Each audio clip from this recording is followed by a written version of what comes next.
हनुमान चालीसा की रचना किन्होंने की? किन्होंने की? तुलसीदास जी महाराज ने। उन्होंने अगर आप ये जानेंगे तो आप शॉक हो जाएंगे कि उन्होंने हनुमान चालीसा की रचना जेल में बैठकर करी। कहाँ पे करी? जेल में बैठकर। अब देखिए, मन से बनाई हुई कहानी नहीं है। अगर if you write on the Google also, so ये आपको ये जो कथा है ये मिलेगी। तो ये छोटी सी कथा आती है कि गोस्वामी जी एक दिन बैठे थे, तभी एक माता वहां आती है और गोस्वामी जी के पैर छूती हैं। तो गोस्वामी जी आशीर्वाद देते हैं, सदा सौभाग्यवती भव। अब वो कहती हैं कि महाराज आपने क्या आशीर्वाद दे दिया, मेरे पति की तो अभी अभी मृत्यु हुई है। तो वे कहती हैं कि अब आपका आशीर्वाद सही होना चाहिए, क्योंकि उस टाइम गोस्वामी जी की बहुत ही ज्यादा विख्यात हुए थे। वे भगवान का नाम जाप करते हैं और वो जो व्यक्ति है वे जीवित हो जाते हैं। अब वहां पर एक राजा थे। जब उन राजा को ये बात पता चली कि एक संत है जो चमत्कार करते हैं, जो किसी भी मरे हुए इंसान को जिंदा करते हैं, तो वो राजा बड़े ही क्रूर राजा थे। वे बुलाते हैं गोस्वामी जी को, उनके हाथ बांधते हैं और कहते हैं कि अब तुम हमें कोई कर्तव्य दिखाओ। तो वे कहते हैं कि कर्तव्य मुझे कुछ नहीं आता, कर्तव्य तो मेरे भगवान के नाम में है, आप कहो तो मैं उनका नाम लूं। अब वो राजा क्रोधित हो गए। राजा ने ले जाकर उन्हें जेल में डाल दिया और जेल में बैठे बैठे उन्होंने यह जो हनुमान चालीसा है वो लिखी।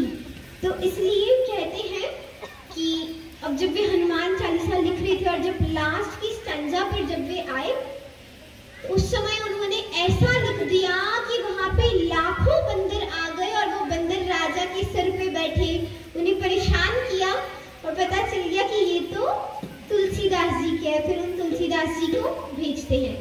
अब वो जो स्टैंजा था वो ये था कि जो 7 बार पाठ कर कोई छूटई बंधी महासुख होई, कि जो 7 बार पाठ कर कोई, 7 यानी 100 बार, जो 100 बार पाठ करे छूटे ही बंधी महासुख हो, यानी if they are in the jail तो वो छूट जाएंगे और उन्हें सुख होगा।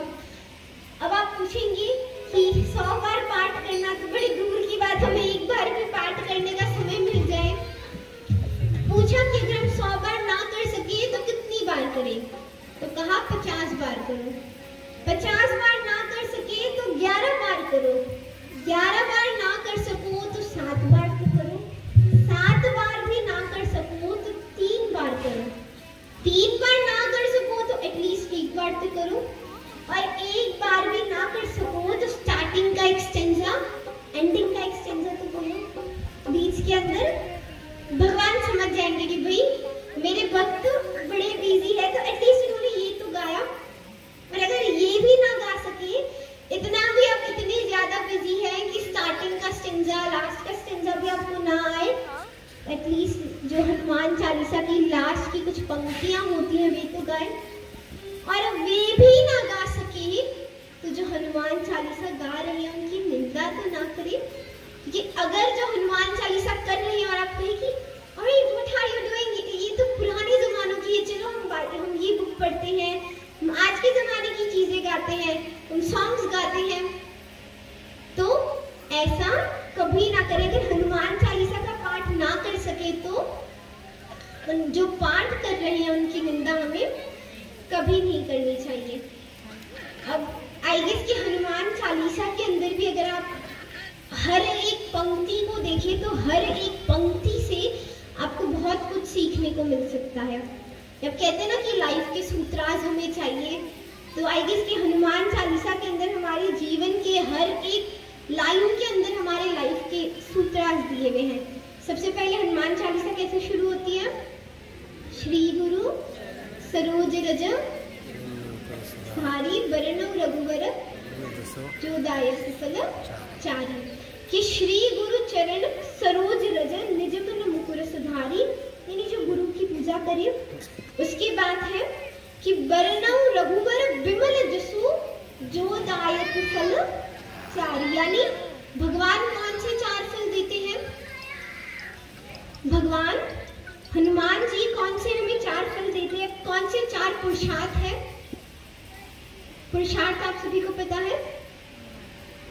ओके, तो पुरुषार्थ का अर्थ है धर्म, अर्थ, काम और मोक्ष। तो ये चारों को हम कहते हैं पुरुषार्थ। तो जो ये 4 चीज देते हैं, ऐसे भगवान को हम प्रणाम करते हैं।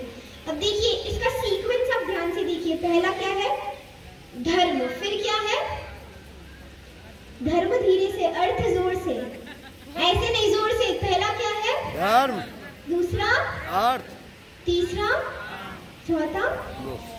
पर हम सभी की लाइन हम क्या कहते हैं? अर्थ और काम, धर्म और मोक्ष।